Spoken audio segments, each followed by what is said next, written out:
Hey guys, welcome back to Thrive in Recovery, and we are on week 3, emotional intelligence, and video 4, EI and empathy. And just so you guys are aware, I've been getting over a bad food poisoning this week, so I'm a little slowed down, but I'm gonna push through these videos anyways, get this out there for anyone who could benefit off of it. So let's get started. EI stands for emotional intelligence, and there's a test you could take online to discover your EI, but it's a very useful thing to sharpen and work on. So EI is the ability to understand, manage, and use emotions effectively in various situations, which we have already been working on this week. It involves being aware of one's own emotions and recognizing emotions in others. Once you're aware of your emotions, you start to see how people around you are experiencing similar things. You start to understand and at least recognize what they're experiencing, and using this awareness to guide thoughts and behaviors in constructive ways. High emotional intelligence helps with managing stress, communicating effectively, empathizing with others, overcoming challenges, and defusing conflicts. All very super helpful tools and skills in your path of achieving what you set out to achieve, your goals.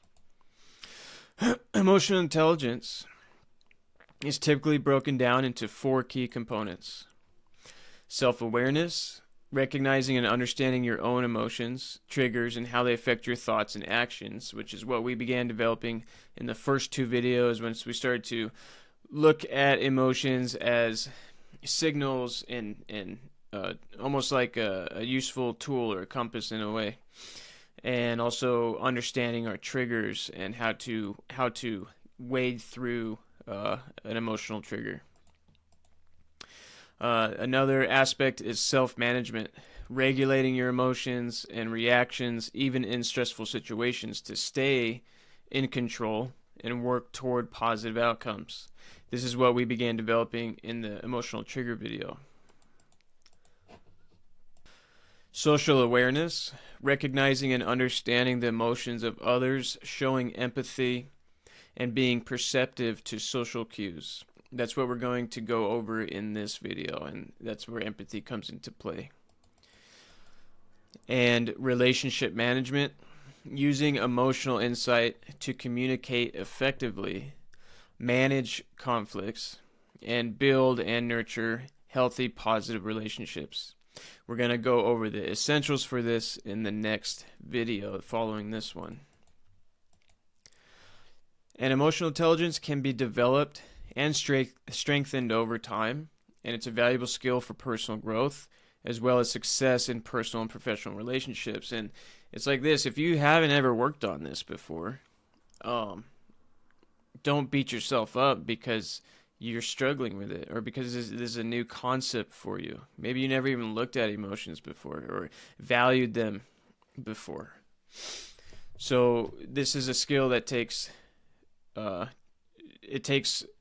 practice over time to develop and strengthen. All right, so managing your emotions, techniques for emotional regulation. And I have I attached an emotional regulation techniques document. I'll pull that up right now. So here's a simple Word document that I made that gives you techniques for managing emotions. I'll attach it at the bottom in this module so you could download it and perhaps find one that you like. We'll just go over a few techniques for managing your emotions. So 1, meditation. It involves focusing your mind and eliminating distractions to achieve a state of mental clarity and emotional calm. Techniques is mindfulness meditation, focusing on your breath, observing your thoughts and feelings without judgment. This helps increase awareness and acceptance of your emotions.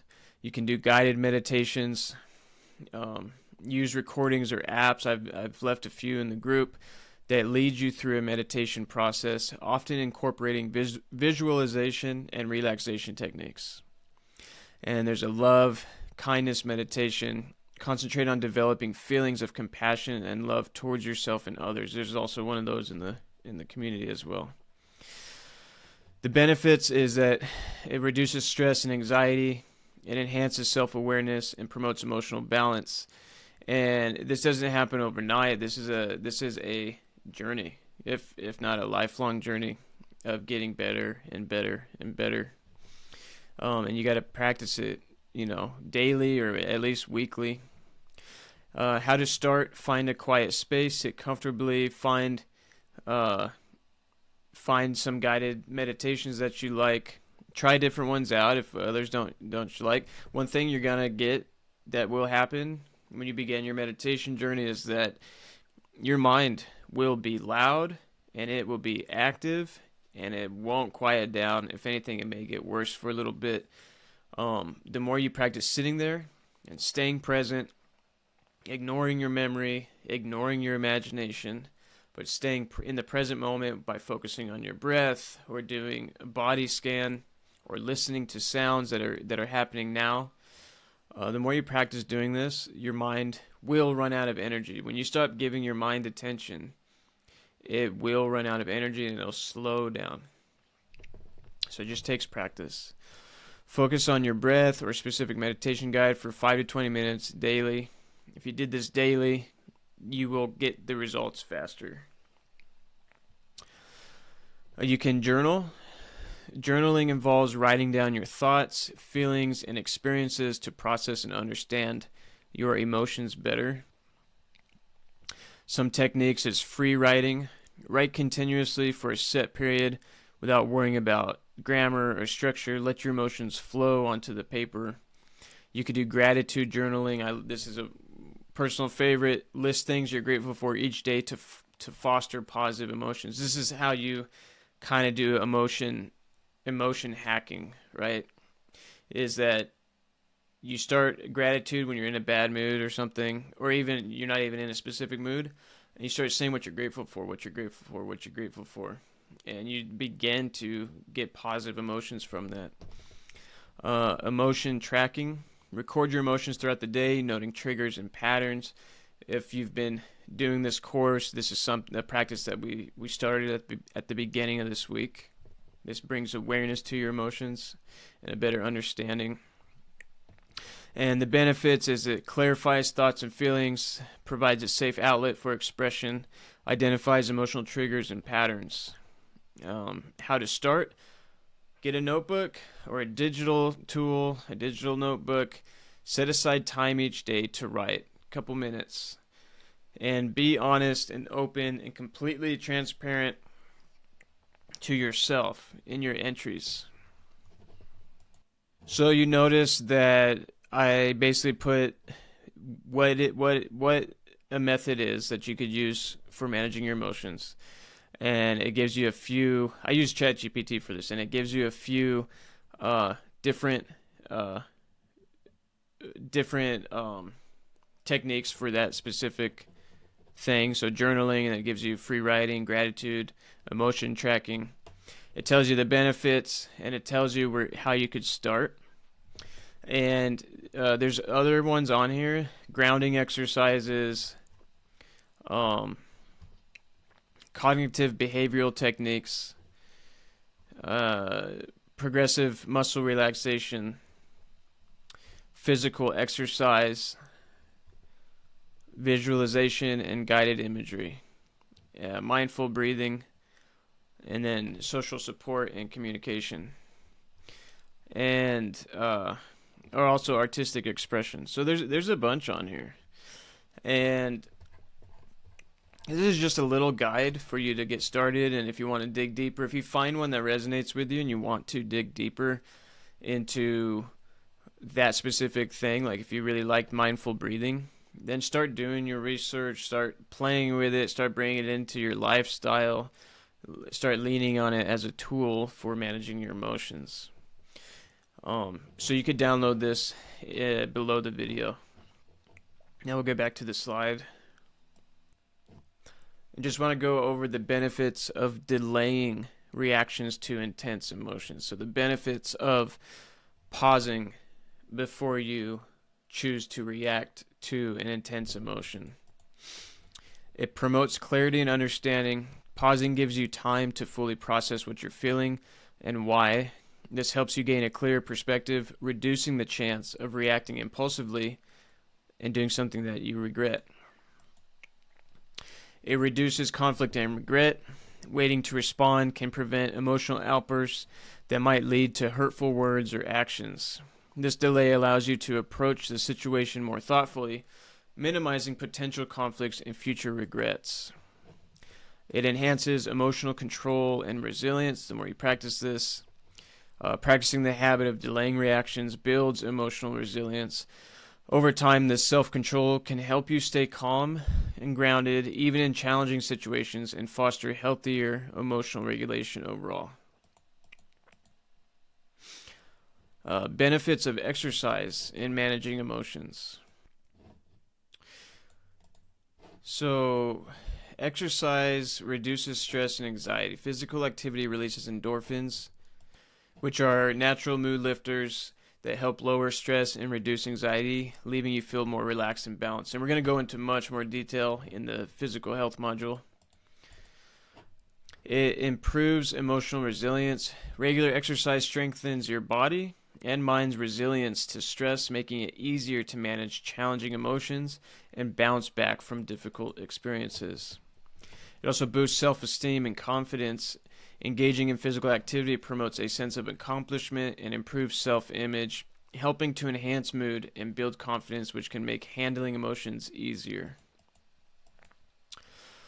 Benefits of using self-reflection to understand emotional patterns. Self-reflection helps you recognize specific situations or people that trigger strong emotional responses, allowing you to anticipate and manage these reactions better, allowing you to be prepared for these types of events. It promotes personal growth. By understanding recurring emotional patterns, you gain insight into areas for personal growth, such as improving coping strategies or adjusting unhelpful beliefs. So, with self-reflection, you're able to question your limited thinking, which we went over in the mind module, and you're able to start developing coping strategies. And improves emotional regulation. Recognizing patterns in your emotions enables you to respond more intentionally, making it easier to regulate emotions and choose healthier responses over time. And real quick, so the reason I threw the benefits of self-reflection, the benefits of exercise, and the benefits of pausing before you react is because these things seem very small and not powerful in the moment. It doesn't seem like it's doing much, but over time it's actually doing a lot, especially if it's practiced every day.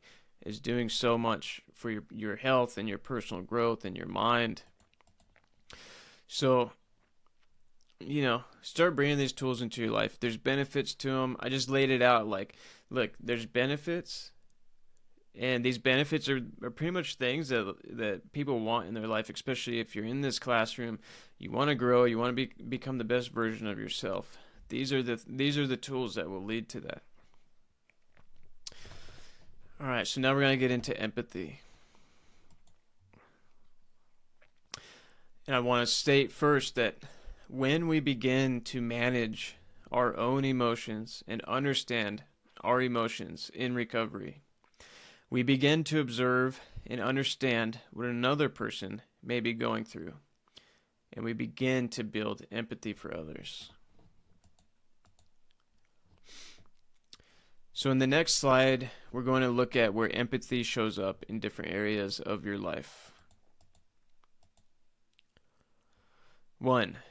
Understanding the emotions of others. Empathy starts with recognizing that others have unique emotional experiences that may be different than yours. In recovery, we often find it helpful to realize that our loved ones may also carry emotional burdens such as stress, fear, pain, worry.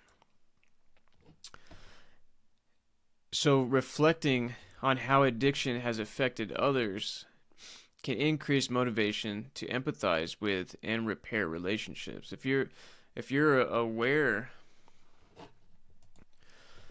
If you're aware that your addiction probably caused some pain or something negative to the people and your loved ones in your life, then you're setting yourself up to be able to start repairing the relationship.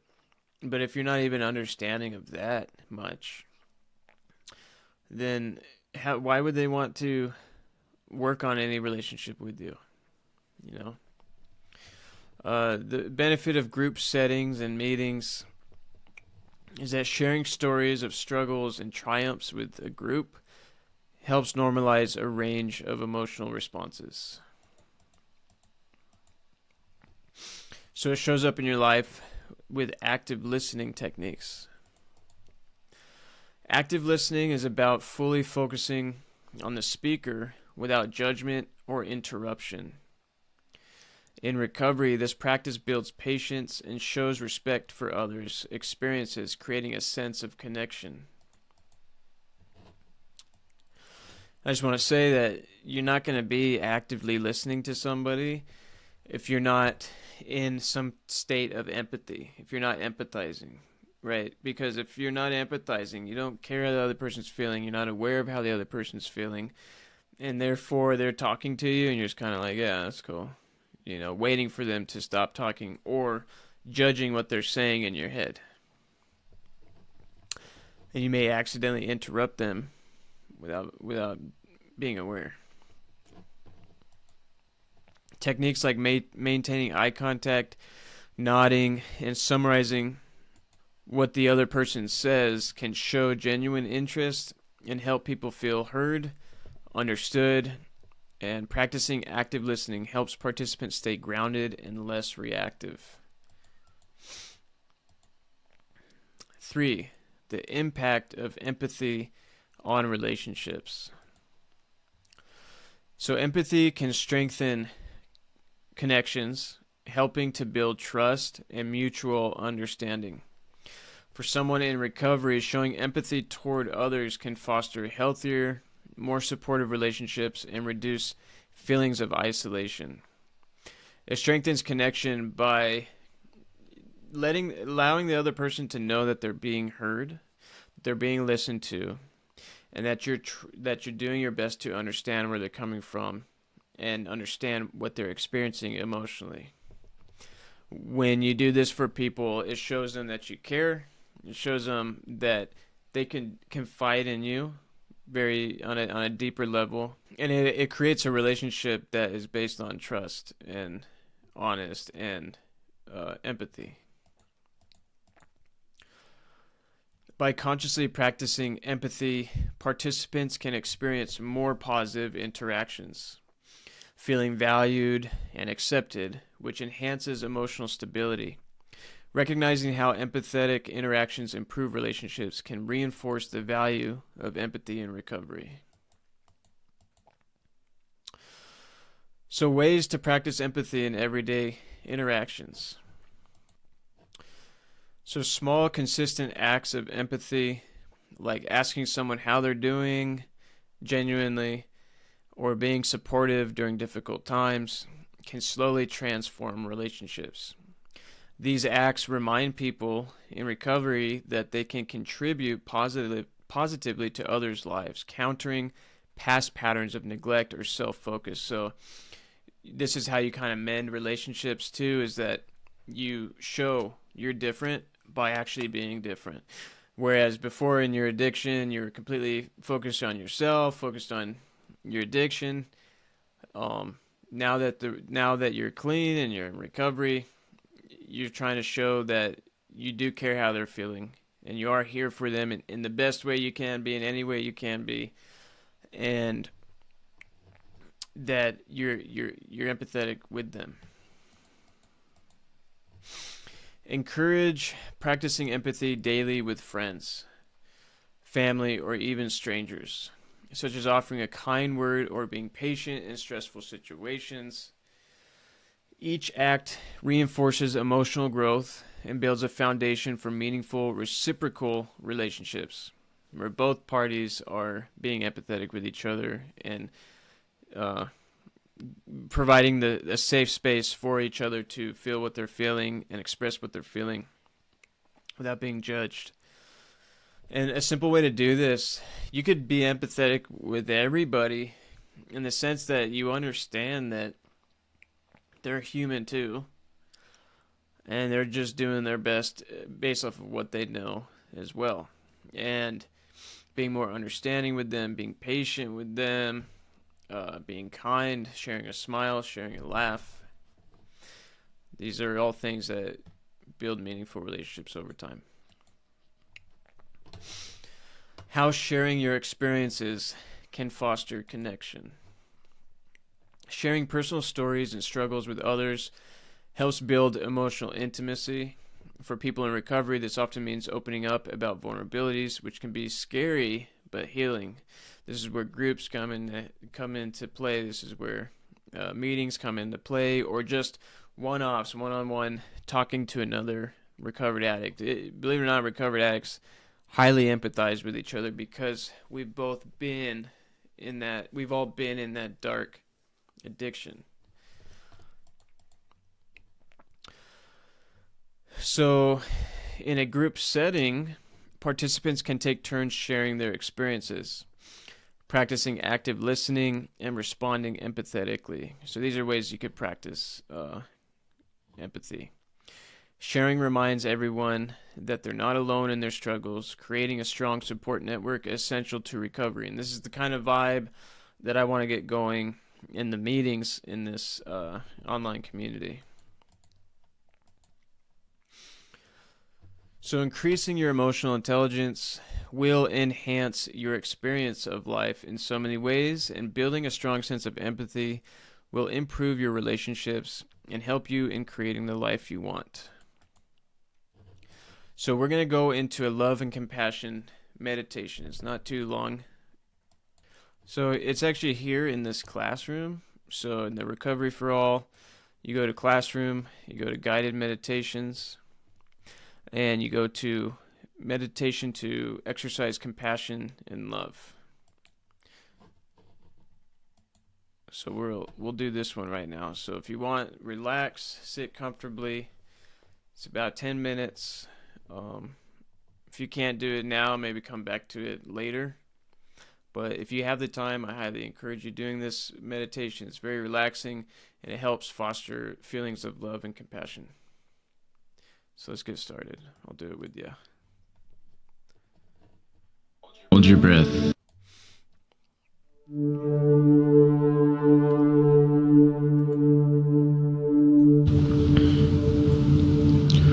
Sit comfortably. Relax. For the next 10 minutes, you have nowhere to go, nothing to do, nothing to know, and you don't have to be anything for anyone.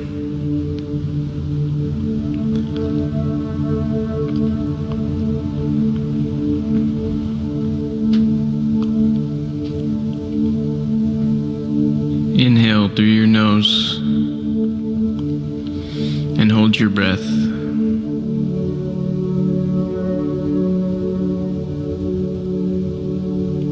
Exhale.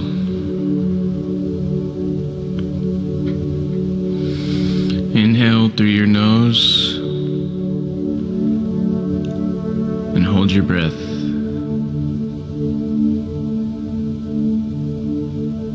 Let go. One more time. Inhale through your nose. Hold your breath. Relax. Let go.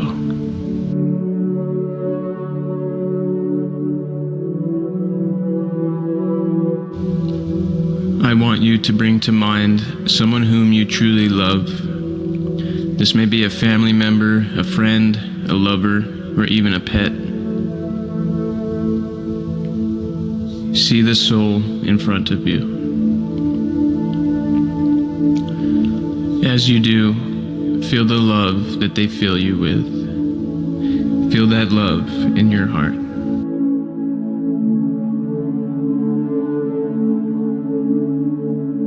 Now give this love a color, perhaps a light green, a pink, purple, blue, red.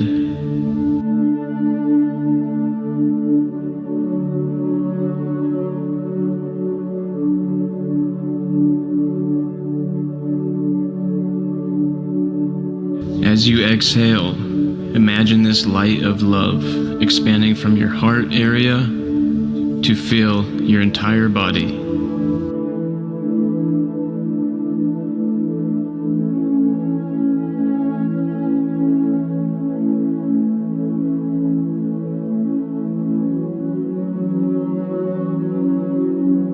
Take another deep breath. As you do, feel the light of this love move out from beyond your body to fill the room that you're currently in.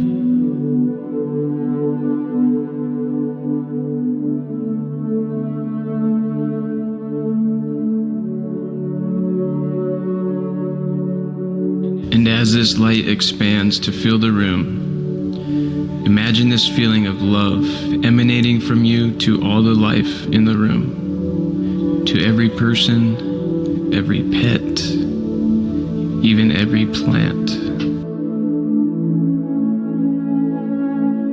Now take another deep breath. As you exhale, imagine this light of love filling the entire building, touching everything that represents life within the building.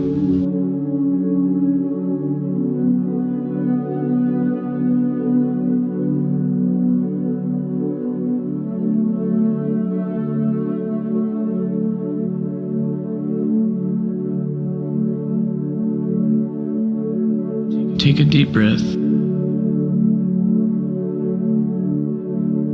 As you exhale, imagine this love emanating further now to cover the entire city you're in.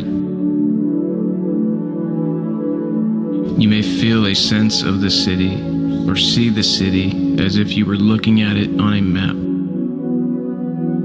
See the city covered in the light of this love and compassion.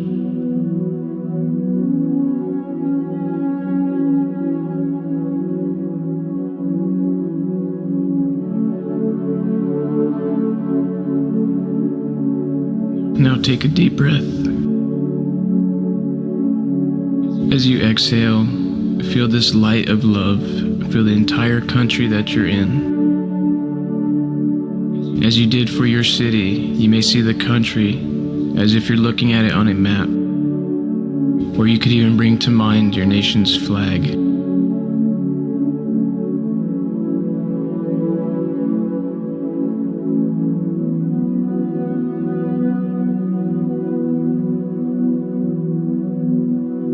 Imagine your love and compassion emanating from your heart to every human being, animal, and plant within this country.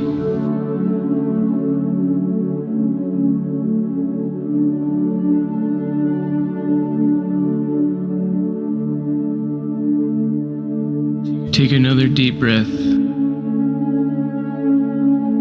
As you exhale, allow your love and compassion to expand so much that it covers the entire planet. See the entire globe in front of you with all its countries, people, animals, plants, covered with the light of your love.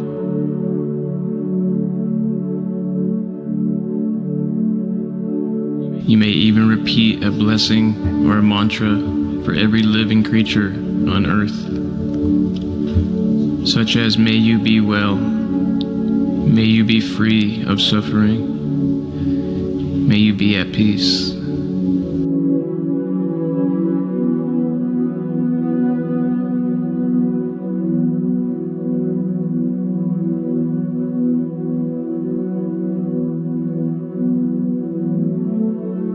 Hold this love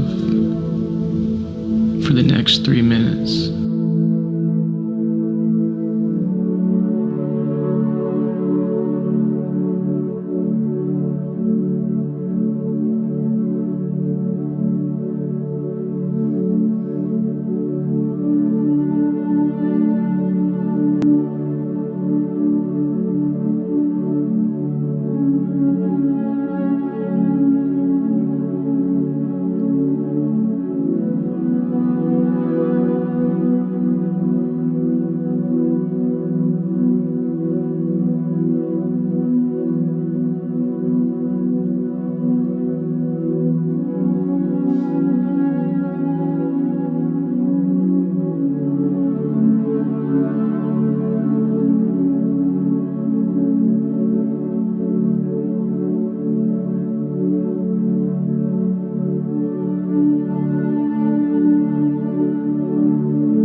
And slowly you can open your eyes.